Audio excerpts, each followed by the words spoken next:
और अब कथा आती है भगवान के परम सखा श्री सुदामा जी महाराज। बंधुओं, श्री शुकाचार्य जी महाराज ने 3 गुण बताए हैं सुदामा जी के। सुदामा जी की कथा लगभग सबको पता है, परंतु ठाकुर जी के सखा हैं सुदामा, मित्र नहीं है। मित्र और सखा में अंतर होता है। मित्र कौन? आप श्रेष्ठ हो तो आपके संग खड़ा है, लेकिन आपके साथ कोई घटना हो जाए, आपके साथ कोई ऐसा कुछ हो जाए कि अब आप श्रेष्ठ नहीं हो, तो वो आपका त्याग करने की पूरी योग्यता रखता है, उसको मित्र कहते हैं। केवल भलाई में साथ रहे, बुराई में साथ छोड़ दे, आपसे पूछे भी ना कहां हो, कैसे हो, क्या है, उसको मित्र कहते हैं। लेकिन आपकी हर स्थिति में आपके संग रहता है छाया की तरह, उसको सखा कहते हैं। शुकाचार्य जी कहते हैं, कृष्णस्यासीत् सखा कश्चित् ब्राह्मणो ब्रह्मवित्तमः विरक्त इंद्रियार्थेषु प्रशांतात्मा जितेंद्रिय। भगवान श्री कृष्ण के सखा हैं। एक बात बहुत ध्यान से सुनिए, सब लोग इधर देखो।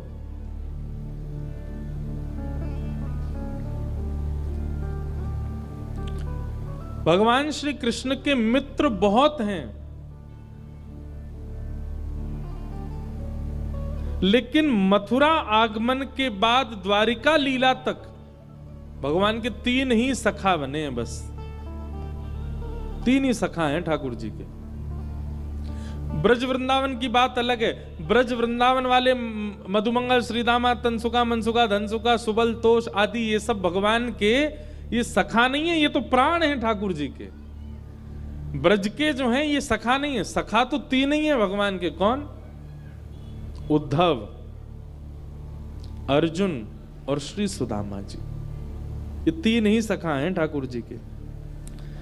मानो श्री कृष्ण ने एक संदेश और दिया है कि जितने कम हो सके उतने कम सखा बनाइए। बनाइए गिने चुने अच्छे, पर कम बनाओ। जिन लोगों के बहुत ज्यादा सखा होते हैं ना, दुख भी उन लोगों को बहुत ज्यादा होता है। आज एक सखा के घर में, अब मान लीजिए आपके 100 सखा हैं, 100 सखा तो हो ही नहीं सकते, मित्र होंगे। 100 मित्र हैं आपके। आज किसी के घर में कुछ हो गया, उसके लिए आपको दुखी होना पड़ेगा। कल किसी घर में कुछ हो गया, फिर उसके लिए दुखी होना पड़ेगा। और एक दिन तो ऐसा भी आ सकता है, एक सखा के घर में दुख, एक के घर में खुशी, दोनों में आपको जाना पड़ेगा। और फिर भैया संसार में संबंध सबसे कठिन संबंध 2 हैं। एक तो मित्र का और एक गुरु का। ये 2 ही अच्छे से मिल नहीं पाते। ना तो श्रेष्ठ गुरु जीवन को मिल पाते हैं और ना ही श्रेष्ठ सखा मिल पाता। इसलिए इन दोनों में बहुत विचार करना चाहिए। और अब के युग में कह दें तो तीसरा पत्नी भी, और पत्नी के लिए पति भी, ये संबंध भी, वैवाहिक संबंध, ये भी बहुत सोच विचार के बनाने चाहिए। रुकते ही नहीं, टिकते ही नहीं आजकल संबंध, नष्ट हो जाते, टूट जाते। और हमारी पीढ़ी के लोग जो हमारी पीढ़ी में अब आ रहे हैं, इन लोगों के लिए तो बहुत सरल हो गया है संबंध तोड़ना। एक बात सदैव याद रखिएगा, संबंध की नींव होती है निभाना। यदि कोई व्यक्ति निभाने के लिए तैयार हो तो ही उसका संबंध चलेगा, नहीं तो नहीं चल सकता।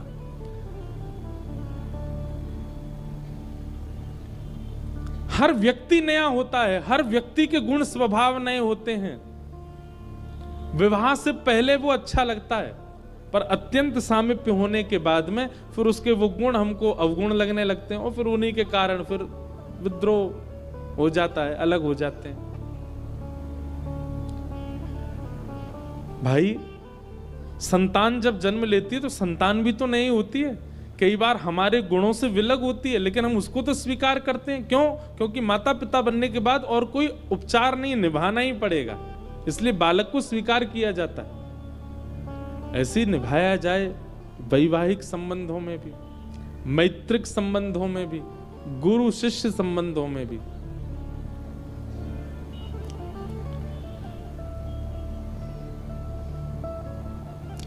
तो भगवान के सखा हैं श्री सुदामा जी, और सुदामा जी के 3 गुण हैं भागवत जी में जो लिखे हैं। ये 3 गुण यदि कोई व्यक्ति अपने अंदर लाए तो हो सकता है कि ठाकुर जी उसको भी अपना सखा बना लें। कौन कौन से गुण? सबसे पहला गुण विरक्त इंद्रिय, दूसरा गुण प्रशांत आत्मा, तीसरा गुण जितेंद्रिय। विरक्त इंद्रिय का मतलब क्या है? अपनी इंद्रियों में जो आसक्त नहीं है। जीव का कुछ खाने का मन होता है तो वो जीव को तुरंत प्रस्तुत नहीं करता। आंखों का कुछ देखने का मन है तो आंखों को प्रस्तुत नहीं करता, बल्कि इसमें और उल्टा यह है कि जीव का कुछ खाने का मन है तो प्रसाद ही खवाता है। आंखों का देखने का मन है तो श्री गोपाल जी को ही दिखाता है। कानों को सुनने का मन है तो कथा ही सुनाता है।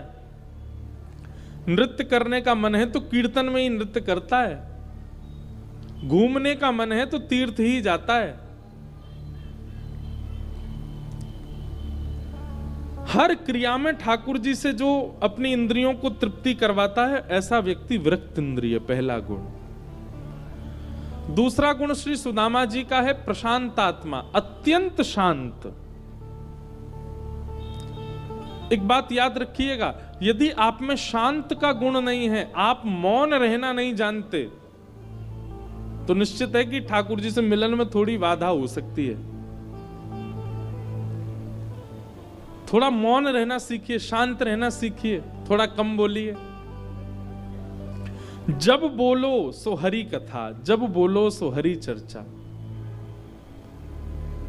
संसार के विषाद विवाद जितने ज्यादा बोलोगे उतने ज्यादा विकार चित्त में आते हैं।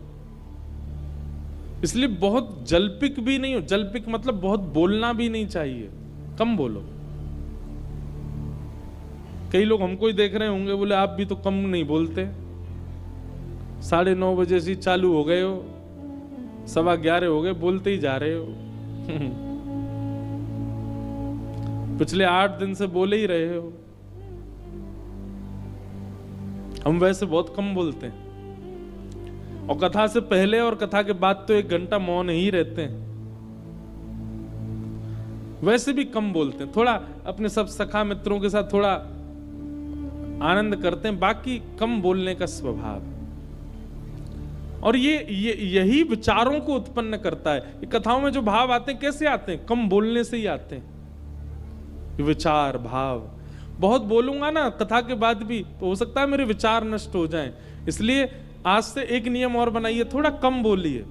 चाहे आप अपने व्यापार में हैं, चाहे अपने परिवार में हैं, कहीं भी हैं, थोड़े आज से शांत हो जाइए।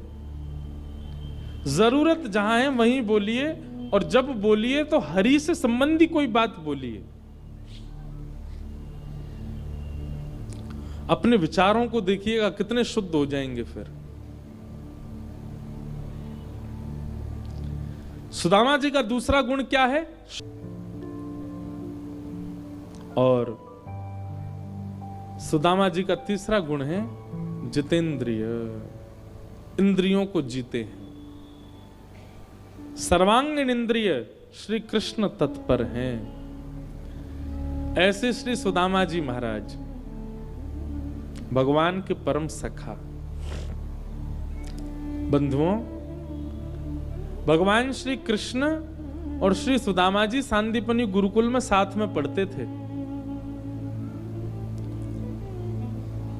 एक दिन श्री दुर्वासा जी भिक्षा मांगने के लिए गुरुकुल में आए। गुरुमां ने मन में विचार किया कि दुर्वासा जी तो संत हैं, ऋषि हैं, इनको सब जगह से भिक्षा मिल ही जाएगी, यहां नहीं मिलेगी तो कहीं और से मिल जाएगी, इनको कोई मना थोड़ी कर सकता है। परंतु आज गुरुकुल में ज्यादा व्यवस्था नहीं है, थोड़ी बहुत सामग्री है, और वो सामग्री भी मैंने कृष्ण और सुदामा के लिए रखी हैं। दोनों वन में जाएंगे लकड़ी तोड़ने के लिए, कुछ पुष्प आदि लेने के लिए, तो वो जो चने हैं वो कृष्ण और सुदामा दोनों पालेंगे। अब दुर्वासा जी को यदि मैं दे देती हूं तो बालक बेचारे भूखे रहेंगे वन में, कहां फल मिलेंगे, कब खाएंगे, कैसे होगा। तो गुरु मां ने आज दुर्वासा जी को भिक्षा देने से इनकार कर दिया और कहा महाराज जी आज तो आप कहीं और से पा लीजिए, कल हम दे देंगे। दुर्वासा जी को यह बात उचित नहीं लगी। थोड़ी दूर जाकर के दुर्वासा जी ने नेत्र बंद करके अपनी दिव्य दृष्टि से देखा तो 2 पोटलियां रखी थी, उनमें चने भरे हैं, लेकिन फिर भी गुरु मां ने मना कर दिया। दुर्वासा जी ने श्राप दे दिया, श्राप देता हूं जिनके लिए भी मां ने वो पोटलियां बचा के रखी हैं, जो भी उन चनों को खाएगा वो लक्ष्मीहीन हो जाएगा, उसके जीवन से लक्ष्मी चली जाएगी, भोजन पाने के लाले पड़ जाएंगे उसके लिए। एक ऋषि को देने से मना कर दिया और कमंडल से जल लेकर के छोड़ दिया दुर्वासा जी ने। दुर्वासा जी तो चले गए, पर दुर्वासा जी जहां खड़े थे वहीं एक वृक्ष के पीछे श्री सुदामा जी महाराज कुछ पुष्प तोड़ रहे थे और सुदामा जी ने वहीं बैठे बैठे यह देख लिया कि दुर्वासा जी उन चनों को शापित कर गए हैं। सुदामा जी दौड़ करके जाके उन चनों को देखना चाहते थे कि मां किसी को दे ना दे, लेकिन तभी देखते हैं कि सामने से श्री कृष्ण ऊंची धोती पहने, सिर पर स्वाफा बांधे, गले में पटका डाले और रस्सियां लादे वन की ओर जा रहे हैं। और सुदामा जी चलो, गुरुदेव के यज्ञ के लिए समिधा लेके आनी है, वन में जाना है, वन जाकर के बढ़िया लकड़ी पुष्प आदि लेके आने, और आज तो मैया ने कुछ प्रसाद के लिए भी दिया है। तभी ठाकुर जी ने पीछे से 2 पोटलियां निकाल करके सुदामा जी को दिखाई, देखो मैया ने हमारे लिए भोजन भी रख दिया है, कुछ चने रखे, बढ़िया वन में जाएंगे, वृक्ष के ऊपर बैठ के दोनों भाई खाएंगे प्रेम से। सुदामा जी बोले यदि मैं सत्य बता दूंगा तो कन्हैया मुझे खाने नहीं देगा, स्वयं खा जाएगा, और इन पोटलियों को कहीं फेंक भी नहीं सकते, कोई और खा लेगा तो वो लक्ष्मीहीन हो जाएगा। कुछ भी हो जाए सुदामा, तेरो कन्हैया नहीं खावे इनको, बस ये विचार करियो। सुदामा जी थोड़ी दूर चल के बोले लाला एक काम कर, बाकी सब सामान तू ले ले, वो चनान की पोटली मोए दे दे, तेरो भरोसा ना है, भूखे प्यासे से बैठे हम, कहीं गिर दें तो फिर का खाएंगे वन में जाके, मैं संभाल के ले चलूंगा, ला मोए दे दे। और ठाकुर जी से दोनों पोटलियां छीन ली और अपनी कमर में बांध ली। अब सुदामा जी केवल अवसर देख रहे हैं, कब अवसर मिले और कब एक एक चना इनमें से मैं खा जाऊं, कन्हैया को नहीं मिले कहीं, मेरो लाला लक्ष्मीहीन हो ये मैं देख ना सकूं। और तभी जोर की वर्षा होने लगी। सामने एक विशाल वृक्ष था। ठाकुर जी वृक्ष पर चढ़ने में थोड़ी देरी लगाते हैं, लेकिन सुदामा जी झटपट चढ़ जाते हैं। सुदामा जी ने विशाल वृक्ष देखा, दौड़ करके गए और झटपट उसके ऊपर चढ़ गए। ठाकुर जी नीचे से धीरे धीरे चढ़ रहे थे, तभी सुदामा जी ने दोनों पोटलियां खोली और मुट्ठी में भर भर के, पूरा मुख में भर जाए इतना, ऐसे पाने लगे। ठाकुर जी ने चढ़ते चढ़ते ऊपर देखा, ऊपर देख के बोले ए सुदामा जी कहा कर रहे हो तू? अरे भैया वो अकेले तेरे काजे ना आए, बा में मेरे काजे रखे गुरु मां ने, मैं हूं खाऊंगो। अरे नेक डट जा, नेक रुक जा, ऐसा मत करे भैया, मैं हूं आ रहा हूं ऊपर। सुदामा जी के नेत्रों से आंसू गिरते जा रहे हैं और ज्यों-ज्यों चने खा रहे हैं बस मन में भाव रखते हैं, मेरे लाला सदा प्रसन्न रहे, मेरो लाला सोने की नगरी में राज करे, मेरे लाला की लक्ष्मी दासी है जाए, मेरे लाला को पूरा परिवार, पूरा कुनवा सब आनंद में रहे। हे विधाता, मेरे अधिकार के, मेरे जीवन की सब लक्ष्मी भी मेरे कन्हैया को मिल जाए। और ऐसा कहते कहते श्री सुदामा जी सारे चने खा गए। ठाकुर जी जब तक ऊपर पहुंचे, सुदामा जी के नेत्र लाल पड़ रहे थे, आंसू भर रहे, और पूरा मुंह एक बानर के भांति भरा हुआ था। भगवान बोले, सुदामा ये वास्तव में तू ही है? ए तेरे अंदर तो सबरे गुण देखे मैंने, पर ये आज पहली बार दुर्गुण देखो कि तू मेरे अधिकार के भोजन को पागो। तू को नेक दया नहीं आई, मैं सुबह से भूखा हूं, मैंने कुछ पायो नहीं है। अरे इतनो ज्यादा लोभी तो तुझे ना होना चाहिए कि तू मेरे बट के चना ने खा गयो। और ठाकुर जी सुदामा जी से नाराज हो गए। सुदामा जी बार बार ठाकुर जी को पकड़ के हृदय से लगाएं, लाला तू सदा प्रसन्न रहेगो, तू सदा खुश रहियो, बस तो को कभी कोई के आगे हाथ नहीं पसारने पड़े, पूरी दुनिया तेरे आगे हाथ पसारे। अरे तू दूर हट जा सुदामा, कैसी बात कर रहो, मेरे बट के चनान ने खा गए और यूं कह रहा हूं मुझसे कि पूरी दुनिया। अरे लाला तू अभी ना समझेगो, बाद में तुमको पता चलेगी। ठाकुर जी बहुत दिनों तक सुदामा जी से बोले नहीं। कुछ समय बाद विद्यालय पूर्ण हो गया, सब बालक अपने अपने घर को जाने लगे। ठाकुर जी मथुरा प्रस्थान कर रहे थे, सुदामा जी समीप गए, ठाकुर जी को हृदय से लगाया, लाला तू सदा प्रसन्न रहियो और खूब खुश रहियो, और मेरा आशीर्वाद है लाला, मैं ब्राह्मण हूं, तू को आशीर्वाद दे सकूं, चल मेरे चरण में प्रणाम कर। ठाकुर जी प्रणाम करे, सुदामा जी कह रहे तू सदा प्रसन्न रहे लाला, तो पे कभी कोई कमी नहीं होगी। भगवान बोले तू घूम फिर के यही बात क्यों कहे? ए सुदामा तो पे कोई और आशीर्वाद नहीं है, बस यूं ही कि तू सदा प्रसन्न रहे, तू सदा भरो भय रहे, तो पे सब कछु आ जाए। सुदामा जी कैसे बताएं अपने मन की बात? वह अंतिम मिलन था ठाकुर जी का सुदामा जी से। ठाकुर जी पहुंच गए मथुरा, और कुछ ही दिनों बाद ही सुदामा जी का आशीष फलने लगा, सोने की नगरी के राजा श्री द्वारिकाधीश बने। पूरे यदुवंश का आनंद होने लगा, किसी को कोई कमी नहीं थी महाराज। लेकिन सुदामा जी जब अपने नगर पहुंचे, पूरा परिवार उजड़ने लगा, घर से लक्ष्मी जाने लगे, माता पिता भी चले गए, भाई बंधु भी अलग हो गए, घर में धन कमाने की कोई जगह नहीं थी। बेचारे सुदामा जी ने कर्जा लेकर के अपना विवाह किया, और आधे से ज्यादा जीवन निकल गया, ब्याह का लिया हुआ कर्जा ही नहीं चुका पा रहे हैं। बंधुओं, सखा हो तो सुदामा जी जैसा हो, नहीं तो हो ही नहीं। ऐसा प्रेम कहां है संसार में? इतना बड़ा त्याग कौन कर सकता है अपने के लिए?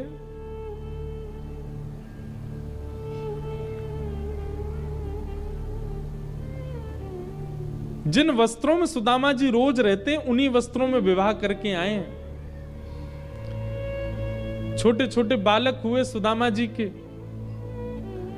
धीरे धीरे वे बालक बड़े हुए, कुछ लोगों ने सहायता कर दी, तो बालकों को थोड़ा पढ़ लिखने में थोड़ी सहूलियत हो गई, पर वे बालक भी 3-3 दिन तक कुछ नहीं पाते, क्योंकि घर में व्यवस्था नहीं है। पर सुदामा जी के चेहरे पर इस बात का कोई कष्ट नहीं, कोई गम नहीं, कोई पीड़ा नहीं, बल्कि सुदामा जी का नित्य नियम है, रोज अपने नगर के बाहर खड़े हो जाते हैं और तीर्थ से आने वालों से पूछते हैं, कोई द्वारिका से आ रहा हो तो मुझसे मिलके जाए। और जैसे ही कोई कहता हम द्वारिका से आए, तो उससे पूछते हैं द्वारिका कैसी है? सब छोड़ो, मेरो लाला कैसे है? वो प्रसन्न है ना?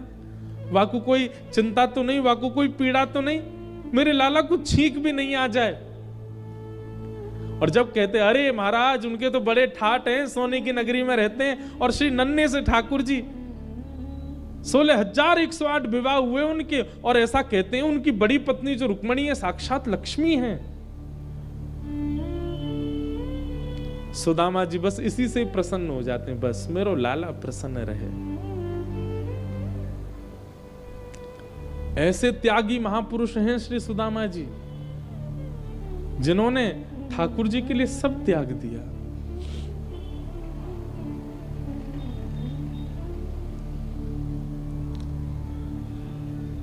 सुदामा जी महाराज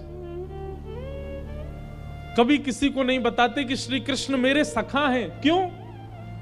क्योंकि मेरी अवस्था देख करके कहीं कोई ठाकुर जी पर प्रश्न ना उठाए कि ठाकुर जी किसी को क्या देंगे, अपने सखा को ही नहीं दिया तो। मेरी फटी हुई धोती देखकर, मेरे तन की अवस्था देखकर के कहीं कोई कृष्ण पर प्रश्न चिन्ह ना लगा दे कि भगवान श्री कृष्ण का सखा इस अवस्था में। इसलिए किसी को नहीं बताते कि श्री कृष्ण मेरे सखा हैं। अपनी पत्नी को भी नहीं बताया।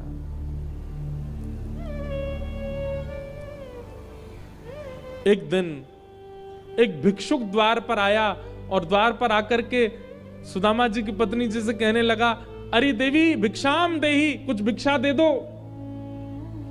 सुदामा जी की पत्नी आई और आकर के बोली, महाराज क्षमा करें, आप गलत पते पर आ गए। हम तो कभी कभी खुद भिक्षा मांग करके पाने वाले लोग आपको कैसे भिक्षा प्रदान करें। वो भिक्षुक जोर से हंसने लगा, कैसी बात कर रही हो, भिक्षा नहीं देनी तो ऐसी मना कर दो, ये इस प्रकार की चिकनी चुपड़ी बातें क्यों कर रही हो। सुदामा जी की पत्नी सुशीला बोली, मैं कुछ बना नहीं रही हूं, मैं सत्य बता रही हूं, हमारे घर में व्यवस्था नहीं है, ऐसा हो ही नहीं सकता। भिक्षुक बोला, आपके पतिदेव द्वारिकाधीश श्री कृष्ण के मित्र हैं, उनके अनन्य सखा हैं, और द्वारिकाधीश के सखा होने के बाद भी कुछ नहीं है। अरे नहीं देना तो ऐसे मना कर दो, अपने आप को भिक्षुक क्यों बता रही हो आप। सुशीला हंसने लगी, बोले आपको किसी ने गलत जानकारी दी, द्वारिकाधीश जी से तो हमारा दूर दूर तक कोई संबंध नहीं है, और यदि संबंध होता भी तो हमारी ऐसी अवस्था थोड़ी होती। भिक्षुक बोला, मुझे लगता है निश्चित आपके पति ने आपसे बात छुपाई है,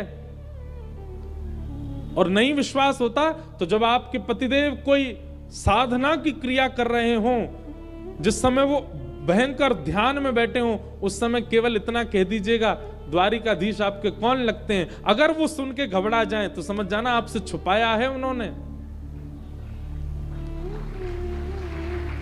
वो भिक्षुक कोई और नहीं है, साक्षात द्वारिकाधीश ही आए थे सुशीला को बताने, ताकि सुशीला सुदामा जी को कैसे भी द्वारिका भेजे और मैं सुदामा पर कृपा करूं।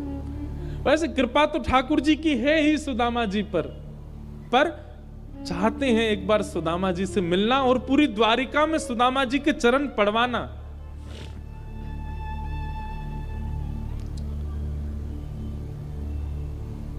पूरे दिन में एक वह काल आया जिस समय सुदामा जी साधना में बैठे थे।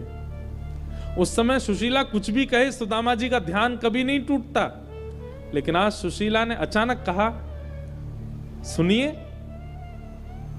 द्वारिकाधीश आपके कौन लगते हैं। और यह सुनते ही सुदामा जी के नेत्र खुल गए और जीव लड़खड़ाने लगी, कुछ का कुछ बोलने लगे, नहीं कुछ नहीं, हमारे ठाकुर जी लगते हैं द्वारिकाधीश, और कौन लगेंगे।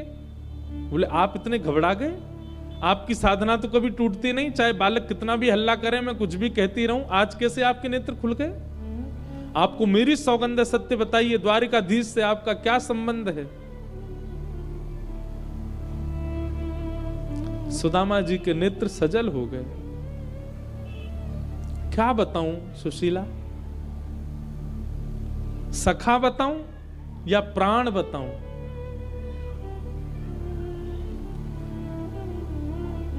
अयम ही परमो लाभो उत्तम श्लोक दर्शनम। व्यवहार में कहूं तो सुशीला श्री कृष्ण मेरे सखा हैं, आध्यात्मिक भाव से कहूं तो श्री कृष्ण मेरे परमात्मा हैं, और मानवीय भाव से कहूं तो श्री कृष्ण मेरी आत्मा है, मेरे प्राण हैं। हम दोनों साथ में गुरुकुल में पढ़ते थे, सांदीपनी गुरुकुल में एक ही कक्ष में सोते थे, एक ही बिस्तर में सोते थे, शीतकाल के समय एक ही रजाई में सोते थे। और कन्हैया को आदत थी मैया से गले लग के सोने की। अब गुरुकुल में तो मैया थी नहीं, तो मुझसे ही गले लग के सोते थे। रात में मेरे पेट पे ही हाथ रख के, मेरे हाथ की तकिया बना के श्याम सुंदर मेरे पास ही सोते थे। रात भर कभी कोई कथा, कभी कोई कहानी, कभी कोई लोरी सुना करके सुलाया करता। विद्यालय में गुरुदेव गृह कार्य देते थे और कन्हैया पढ़वे लिखवे में तो दूर दूर तक ना हो। सुशीला पढ़ तो ही ना हो, खूब ले ले कि मैं बैठा के कह तो लाला ने पढ़ ले, पढ़ तो ही ना हो, बस ऊध हम करवा लो। अपनों गृह कार्य भी कर तो, और कई बार तो अपनों बाद में कर तो, पहले कन्हैया को कर तो। क्यों? वहां को गृह कार्य नहीं भयो तो गुरुजी दंड देंगे। कई बार स्वयं दंड ले ले तो, लेकिन कन्हैया को कभी दंड नहीं लगने दियो। एक ही थाली में भोजन करते और थाली में ही नहीं करते, एक दूसरे को झूठो खा जाते। ऐसे हम सखा। सुशीला जी बोली तो फिर आज ये स्थिति क्यों है? एक ही गुरु के आप शिष्य हैं, इतने अनन्य सखा एक दूसरे के हैं, तो फिर एक द्वारिका का राजा और एक झोपड़ी में रहने वाला क्यों है? सुदामा जी मुंह छुपाने लगे, मुझे नहीं पता देवी, ये मेरा प्रारब्ध है, शायद मेरे पूर्व जन्म के कुछ कर्म होंगे। और तुमको पीड़ा होती होगी, बालकों को पीड़ा होती होगी, लोगों को मैं निर्धन लगता हूं, पर मुझे बिल्कुल अप्रसन्नता नहीं, मैं बहुत प्रसन्न हूं अपने जीवन से। अरे देवी, ये 4 दिन भोजन ना मिलना, इसको तुम दुर्भाग्य मत मानो। ऐसा शास्त्र कहते हैं, महीना में एक दिन आने वाली एकादशी पर जब व्यक्ति व्रत करता है तो उस दिन ठाकुर जी उसको देखते हैं। लोगों की 1 या 2 एकादशी होती हैं, मेरी और तेरी तो महीना भर में 15-15 एकादशी हो जाती हैं। 15-15 दिन ठाकुर जी हम पर दृष्टि रखते होंगे। सुशीला बैठे बैठे सुनती रही और अंत में सुशीला ने थोड़ा अपना ढंग बदला, सुदामा जी के पास गई और बोली, क्षमा करें, मुझे ये करना पड़ेगा। और सुदामा जी का हाथ उठा करके अपने सिर पर रख के कहा, तुम्हें मेरी सौगंध है, आप द्वारिकाधीश से मिलने जाइए।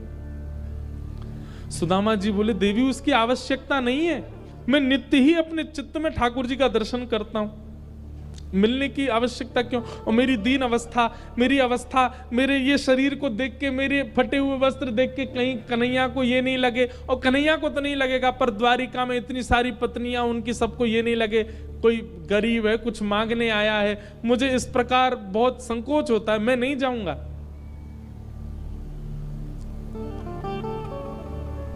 लेकिन सुशीला के बार बार कहने पर, बच्चों की सौगंध दे दी, अपनी सौगंध दे दी, तब सुदामा जी बहुत द्रवित और दुखित हृदय से बोले, ठीक है मैं जाता हूं, मुझे जाने में सुख है कि मैं द्वारिकाधीश का दर्शन करूंगा, पर मुझे इस बात का कष्ट है कि कहीं कन्हैया ये ना सोच ले कि मैं कुछ मांगने आया हूं।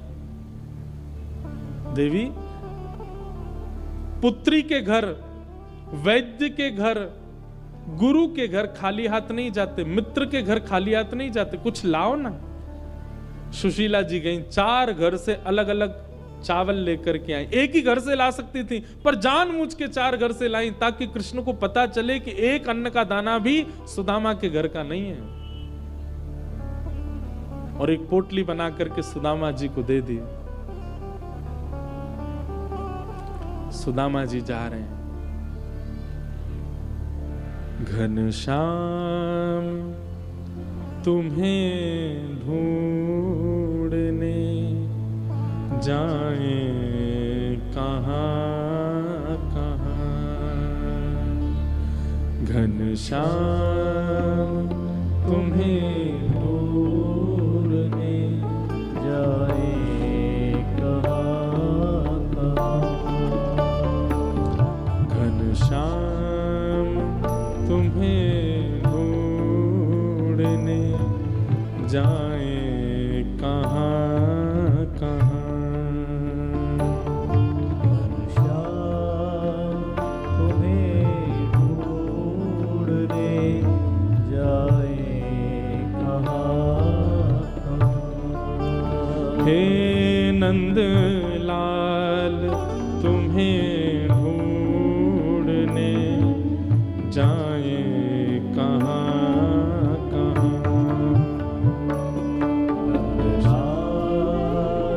तुम्हें ढूंढने जाए। सब लोग नेत्र बंद करके गाओ। अपने विरह की याद दिलाए कहाँ कहाँ। अपने विरह की याद दिलाए कहाँ कहाँ। अपने विरह की याद दिलाए कहाँ कहाँ। अपने विरह की याद दिलाए कहाँ कहाँ। घनश्याम तुम्हें ढूंढने जाए कहाँ कहाँ। घनश्याम तुम्हें चलते जा रहे हैं श्री सुदामा जी, चलते चलते रास्ता भटक गए, कहीं और पहुंच गए हैं। ऐसी श्री सुदामा जी की स्थिति है। रास्ते में किसी से पूछ रहे हैं भैया द्वारिका कितनी दूर है, तो किसी ने बताया सुदामा जी आप गलत आ गए हो, ये गलत मार्ग है। अरे इतना पीछे जाना पड़ेगा, वहां से रास्ता जाता है। पतले दुबले से सुदामा जी कितने दिन से कुछ पाया नहीं, गिर जाते हैं चलते चलते। रास्ते भर बस यही कह रहे हैं लाला वैसे तो तू हमारे हृदय में है, लेकिन तेरी नगरी बहुत दूर है लाला। चरणों की खाक सारों में खुद खाक बन गए। चरणों की सारों में खुद खाक बन गए। तेरी नजर में जुल्फ में मुस्कान मधुर में।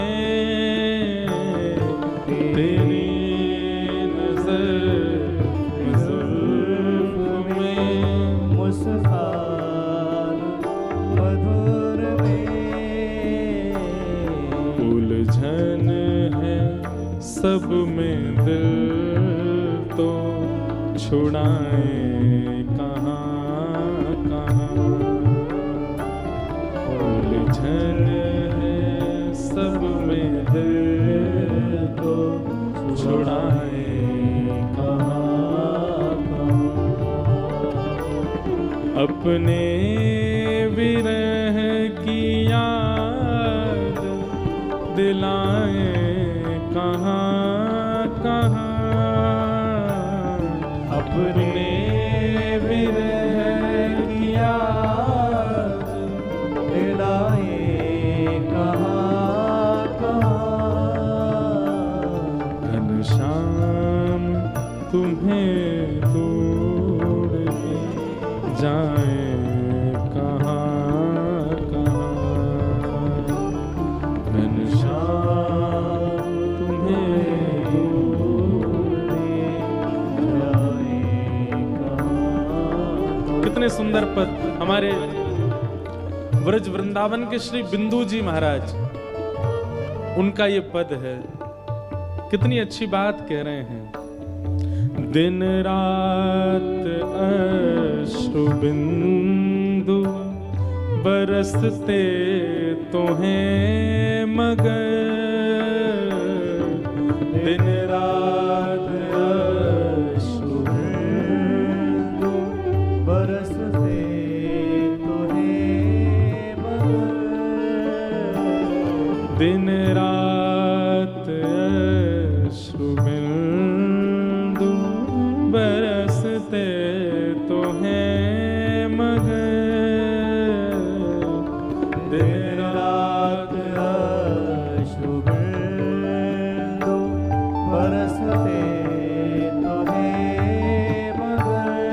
अगली पंक्ति बहुत सुंदर। सब तन में लगी आग, हे कन्हैया आपकी याद में रोम रोम पीड़ा में होता है, रोम रोम जल रहा होता है, पर अश्रु केवल नेत्रों से ही आते हैं।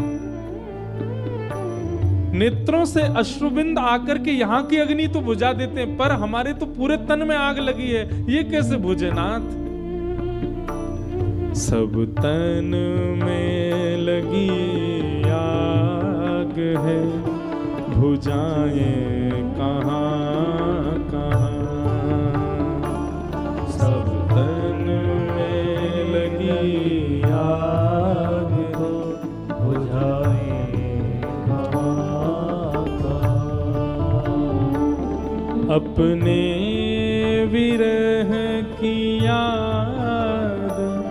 दिलाए कहाँ कहाँ।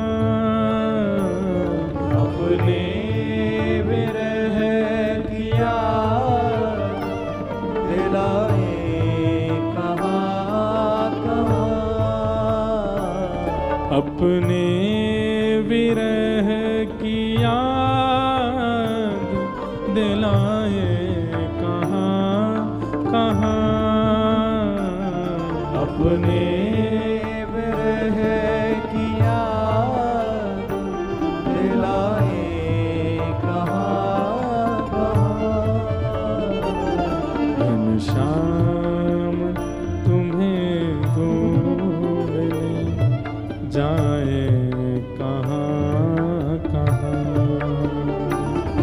घनश्याम तुम्हें ढूंढने जाए कहाँ कहाँ। हे बुझाए कहाँ कहाँ। बुझाए कहाँ कहाँ। हाँ दिखाए कहाँ कहाँ। बुझाए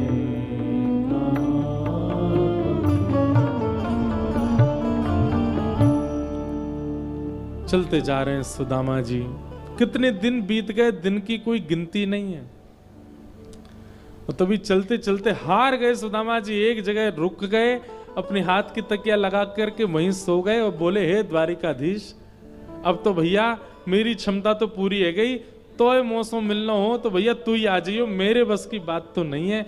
और हाँ, यदि मेरे प्राण चले जाएं तो मेरे बालक और मेरी पत्नी, मैंने जीवन में कछु नहीं मांगो, बस उन लोगों को एक ध्यान रख लियो लाला, मेरी हिम्मत तो ना है अब तेरे पास आवे की। और एक सरोवर के तट पर सो गए श्री सुदामा जी। थोड़ी देर सोए होंगे कि इतने में ही जय श्री कृष्ण जय श्री कृष्ण जय श्री कृष्ण जय श्री कृष्ण नाम की ध्वनि आने लगी। नेत्र खोल करके देखा तो चारों ओर स्वर्ण की नगरी है और सब लोग जय श्री कृष्ण नाम की ध्वनि बोलते हुए चल रहे हैं। सुदामा जी महाराज उठ के खड़े हो गए, सोए थे कि नदी के किनारे पहुंच गए कि नगरी में। किसी से पूछने लगे, भैया ये कौन सी नगरी है, ये कौन सी जगह है, ये कहाँ आ गया हूं मैं। सब बोले, भैया ये कंचन नगरी श्री द्वारिका है, श्री द्वारिकाधीश की नगरी है। द्वारिकाधीश द्वारिकापुरी में विराजते हैं, राजाधिराज महाराज देवकी नंदन वसुदेव नंदन ब्रज उर चंदन गौ ब्राह्मण प्रतिपालक श्री द्वारिकाधीश की नगरी श्री द्वारिका है। सुदामा जी तो रोने लगे, नाचने लगे, वारे मेरे कन्हैया, हम अधम करवे में पीछे ना हटे और लाला तू कृपा करवे में पीछे ना हटे। दोनों की होड़ लगी है। मुझे पद याद नहीं, स्वामी श्री हरदास जी का एक बहुत अच्छा पद है कि हमारी और ठाकुर जी की होड़ लगी है। कैसी होड़? हम तो पाप करने में आगे भाग रहे हैं कि देखो अब हमने ये पाप और किया, ये नया पाप और किया, ये देखो ये किसी ने नहीं किया, ये मैंने कर दिया ठाकुर जी। और ठाकुर जी कृपा की होड़ कर रहे हैं। हमारे जितने पाप होते हैं सब पर ठाकुर जी पानी डाल देते हैं कृपा का। दोनों में होड़ लगी है, हम में और ठाकुर जी। हम पाप की होड़ में, हम पाप कितना करें, और ठाकुर जी कृपा की होड़ में, ठाकुर जी कृपा कितनी करें। सुदामा जी महाराज द्वार पर पहुंचे। द्वारपालों के लोग बाग कहते हैं द्वारपालों ने धक्का दे दिया, ऐसा नहीं हो सकता। भगवान श्री कृष्ण के द्वारपाल इतना भी शिष्टाचार नहीं जानते कि किससे कैसे मिलना चाहिए। द्वारपालों से जाकर के कहा, पहले ही सुदामा जी ने समझा दिया, भैया हमारी तन की स्थिति, हमारे वस्त्र, हमारी अवस्था देख करके ये मत सोचना हम कुछ मांगने आए हैं। हम आपके द्वारिकाधीश के बाल्यकाल के सखा हैं, नाम हमारा सुदामा है, उनको केवल देखने आए हैं। पत्नी ने सौगंध देके भेजा है कि द्वारिका होके आओ। द्वारिका तो आ गए, अब बस कोई खिड़की से हमको कन्हैया और दिखा दो, वहीं से देख के चले जाएंगे, मिलना भी जरूरी नहीं है, और यदि मिलवा सको तो भैया बड़ी कृपा। द्वारपालों ने कहा, ठाकुर जी अभी राजभोग रोक रहे हैं, हम संदेशा भिजवा देते हैं, आप बैठो। सुदामा जी वहीं खड़े थे। द्वारपालों ने भीतर जाकर के बताया, बोले नाथ, द्वार पर एक दुर्बल सा ब्राह्मण आया है, उसकी धोती फटी है, उसके तन की सारी हड्डियां गिन सकते हैं, परंतु उसके मस्तिष्क से लगता है कि कोई विद्वान ब्राह्मण है। आपका बचपन का सखा स्वयं को बता रहे हैं, नाम उन्होंने अपना सुदामा बताया है। सुदामा शब्द सुनते ही भगवान कवल पा रहे थे रोटी का, वहीं रुक गए और वहीं से पूछने लगे, सुदामा जी आए हैं द्वार पर? हमारे सांदीपनी गुरुकुल बचपन के सखा श्री सुदामा जी आए हैं? बोले जी भगवान। तुम उनको भीतर क्यों नहीं लेके आए? बोले नाथ, आप राजभोग रोक रहे थे, और भाई कह रहे थे कोई खिड़की से हमको दर्शन करा दो, केवल मिलना नहीं है, दर्शन करना है। ये सुनते ही ठाकुर जी तो महाराज नेत्र सजल हो गए, हाथ कंपित होने लगे, सारी वह पुरानी यादें घूमने लगी ठाकुर जी के चित्त में। किस प्रकार हृदय से लग के सोना, एक थाल में भोजन करना, साथ में घूमने जाना, गृह कार्य सुदामा जी से करवाना, पेड़ पर चढ़ करके आनंद करना, नृत्य करना, गुरु जी के साथ किलोल करना, गुरु जी श्री कृष्ण को डांट लगने पर सुदामा जी को आगे आ जाना, नहीं गुरु जी कन्हैया ने कछुना कियो, मेर मोते गलती है गई। सब भाव ठाकुर जी को याद आने लगे, नेत्र सजल हो गए। भोजन थाली ठाकुर जी ने किनारे कर दी और अपने सिंहासन से उतरे नहीं, ठाकुर जी कूदे और दौड़े हैं मुख्य द्वार की ओर। मेरे सुदामा बेसुध हो गए ठाकुर जी, वस्त्र कहीं गिरता जा रहा है अंग का, मोतियों की माला टूट टूट के गिर रही है, मुकुट कहीं गिर गया द्वारिका का, केश बिखर गए ठाकुर जी के, और नेत्रों से अविरल अश्रुधार। मेरे सखा श्री सुदामा आए हैं, मेरे प्राण श्री सुदामा आए हैं, मेरे मित्र श्री सुदामा आए हैं, बस यही गाते हुए ठाकुर जी दौड़ते हुए जा रहे हैं। मुख्य द्वारिका में ये दृश्य पहले कभी किसी ने नहीं देखा। द्वारिका के लोगों ने द्वारिकाधीश श्री कृष्ण की इस अवस्था को पहले कभी नहीं देखा। ठाकुर जी दौड़ करके गए और द्वार पर खड़े सुदामा जी को अपने अंक में भर लिया, और इतना कस के अंक में भरा कि नैका देर और ठाकुर जी नहीं छोड़ते तो श्री सुदामा जी ठाकुर जी में विलीन हो जाते। बार बार सुदामा जी का मुख देखें, फिर हृदय से लगामें, फिर मुख देखें, फिर हृदय से लगामें, फिर सर्वांगीण अंग को देखें, और सुदामा जी की अवस्था देख के रोते रोते ठाकुर जी फिर हृदय से लगामें। मेरे सुदामा आ गए, मेरे प्राण सुदामा आ गए। इस मिलन को देखकर के वहां खड़ा कोई व्यक्ति ऐसा नहीं था जिसके नेत्रों में अश्रु ना हो। बड़े बड़े राजा 3-3 दिन से प्रतीक्षा कर रहे हैं कि श्री कृष्ण हमसे मिलेंगे, लेकिन यहां दीन हिंसा एक ब्राह्मण फटी धोती में खड़ा है और ठाकुर जी उसको द्वार पर लेने आए हैं। आकाश में 33 कोटि देवताओं के नेत्र सजल हो गए, द्वारिका के जन जन के नेत्र सजल हो गए, और सब ठाकुर जी को वंदन करने लगे। जय हो कृपालु नाथ, जय हो कृपा निधान, आपकी दया को प्रणाम है नाथ। यूं ही नहीं ठाकुर जी दीनानाथ कहलाते हैं। सुदामा जी बोले लाला अब यहीं मिल लेगो, भीतर ले चलेगो। ठाकुर जी हंसने लगे, नेत्रों के आंसू पहुंच के सुदामा जी के गले में गलवैया डाल करके भीतर ले गए। मंत्री आदियों ने एक आसन लगाया, एक सिंहासन लगाया। भगवान ने क्रोध में भर के देखा, बोले ये आसन क्यों लगाया तुमने? बोले श्री सुदामा जी बैठेंगे। बोले हटाओ इसको।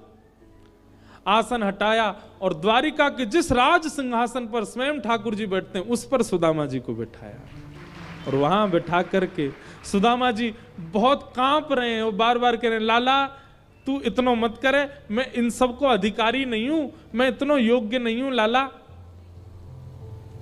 ठाकुर जी ने हाथ पकड़ के बैठा दिया सुदामा जी को, बोले आपका अधिकार क्या है ये मुझसे अच्छा कोई नहीं जानता, इसलिए शांत बैठे रहिए, सब जानता हूं मैं आपका अधिकार क्या है। रुक्मणी जी को इशारा किया, देख क्या रही हो, जल्दी परात लेके आओ, ब्राह्मण देवता हमारे घर आए हैं, इनके पाद प्रक्षालन करें, चरण धोएंगे, पूरी द्वारिका में छिड़काव करेंगे, हमारी द्वारिका पवित्र हो जाएगी।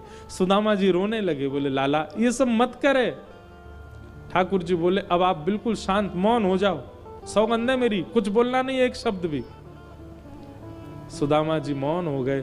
ठाकुर जी ने चरण उठा करके जैसे ही परात पर रखे, चरण देखते ही ठाकुर जी को इतनी दया उमड़ी, इतनी करुणा आई। सुदामा जी के चरणों में फोड़े हैं, सुदामा जी चरणों से रक्त निकल रहा है, सुदामा जी के चरणों में कांटे लगे हैं, फटे हुए हैं चरण सारे। जीवन में कभी पादुका नहीं पहनी सुदामा जी ने।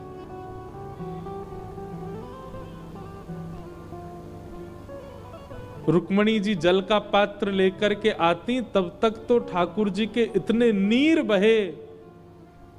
देख सुदामा की दीन दशा, करुणा करके करुणा निधि रोए, पानी परात को हाथ छुयो नहीं, नैनन के जल सो पग धोए। ठाकुर जी अपने नेत्रों के अश्रुओं से सुदामा जी के चरण धो रहे हैं और वह जल रुक्मणी जी से कह दिया, जाओ हमारी पूरी द्वारिका के कोने कोने में इसका छिड़काव करना ताकि हमारी द्वारिका पवित्र हो जाए। सुदामा जी ने सिंहासन से उतर करके ठाकुर जी को हृदय से लगा लिया। लाला सांची कहूं मुकु कभी ऐसा नहीं लगो कि मेरो लाला दूर, पर कभी एक आध बार पूरे जीवन में एक बार ऐसा मन में भाव आयो कि कहीं लाला मोह भूल तो ना गयो। पर तेरो ये प्रेम देख करके लाला मुकु आज विश्वास है गयो कि मेरो लाला भूले ना है। एक बार जाग से प्रेम कर ले, एक बार जाकू अपना ले, सदा जीवन भर वाकू याद रखे। इस प्रकार श्री सुदामा जी का ठाकुर जी से प्रेम मिलन हुआ।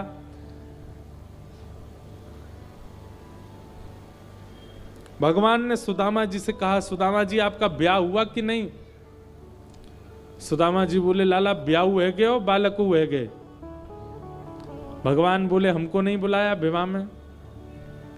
ठाकुर जी बोले, लाला अभी तक कर्जा चल लो है ब्याह को, तो ये बुला ले तो तू कितने हाथी ने लेके आतो, कितने घोड़ा ने लेके आतो, कितने लोगों ने कहां थे बराती ने पवातो इतनो, या हमारे मैंने तो निमंत्रण उन्हें भेजो। अच्छा मेरी छोर लाला तेरो ब्याह है क्यों? ठाकुर जी बोले, हाँ है क्यों। अच्छा कहां है भाभी, कहां है, दर्शन तो करा। भगवान बोले, भाभी से मिलोगे? बोले जी। ठाकुर जी ने सब पत्नियों को आज्ञा की, लाइन लगा के आओ सब। मैं रुक्मणी प्रणाम। अच्छा चल सौभाग्यवती रहो। मैं मित्रविंदा प्रणाम, मैं लक्ष्मणा प्रणाम, मैं भद्रा प्रणाम, मैं यमुना प्रणाम, मैं जामवती प्रणाम। इस प्रकार करते करते प्रणाम महाराज 500 पत्नियां प्रणाम कर गई सुदामा जी को। सुदामा जी ने ऐसे तकिया लगा ली अपने हाथ के नीचे प्रणाम देने के लिए, थक गए बेचारे। भगवान बोले, क्या बात है? नहीं कुछ नहीं। अच्छा लाला एक बात बता। बोले, हाँ कितनी और है? भगवान बोले, 16,108। सुदामा जी बोले, वाह लाला, हमने तो एक ही ब्याह कियो, वहां में तो ये नहीं बुलाया तो तू नाराज है। इतने सारे ब्याह किए, हमें एक में ही बुला ले तो। ठाकुर जी बोले, इनमें से कई ब्याहों में तो मैं भी नहीं गया था, बिना मेरे ब्याह हो गया। भगवान सुदामा जी बोले लाला पत्नी 16,108 है पर पति तो अकेलो तू ही है। ठाकुर जी बोले हाँ पति तो हम ही है। तो लाला एक काम कर, इन सबन ते कह मैं गरीब ब्राह्मण पत्रो दुबरोसो पधार जाऊंगा, सबन ने आशीर्वाद दूंगा, तो इन सबन की जगह तू प्रणाम कर, मैं तो आशीर्वाद दे दूंगा। और महाराज द्वारिकाधीश राजाधिराज महाराज त्रिलोकी नाथ सुदामा जी के चरणों में साष्टांग प्रणाम कर रहे हैं और सुदामा जी दोनों भुजाओं से द्वारिकाधीश को आशीर्वाद दे रहे हैं। यह दृश्य उस समय पूरे ब्रह्मांड ने देखा और सब ने पुष्प वर्षा करके सुदामा जी की जय जयकार करी है। जय हो सुदामा जी, धन्य है आप, आपके चरणों में श्री ठाकुर जी वंदन कर रहे हैं। बंधुओं, जीवन भर कभी शिकायत नहीं की श्री सुदामा जी ने। जैसी अवस्था, जैसी परिस्थिति, जैसा संसार ठाकुर जी ने दे दिया, सुदामा जी ने स्वीकार किया। उसी का प्रतिफल मिला सुदामा जी को। सुदामा जी फिर लौट करके गए। फिर कथा आती है कि सुदामा जी की नगरी तो पूरी द्वारिका से भी सुंदर नगरी बन चुकी थी। सुदामा जी को जब पता चला कि भगवान ने इतनी कृपा कर दी, तो सुदामा जी बोले सुशीला तुमको यही चाहिए था ना, महल में रहो, अब तुम रहो यहाँ पे, बच्चों को पढ़ाओ लिखाओ, बढ़िया, हम तो वन में जाके भजन करेंगे। इतने में ही ठाकुर जी प्रकट हो गए और प्रकट होकर के बोले सुदामा जी यदि महल में मैं संग रहूं तो भी नहीं रहोगे? सुदामा जी बोले तो रह लेंगे। बोले ठीक है, तो एक रूप से हम आपके संग महल में ही रहेंगे, अब आप यही निवास करो। और श्री ठाकुर जी ने, बंधुओं देखो, संपत्ति बिना ठाकुर जी के यदि आएगी तो नाश करेगी, ठाकुर जी के सहित आएगी तो कल्याण करेगी। वही बात श्री सुदामा जी के साथ हुई। सुदामा जी के साथ सदा के लिए भगवान बस गए और इस प्रकार ये कृष्ण सुदामा मिलन की कथा हुई। बोलो भक्त वत्सल भगवान की।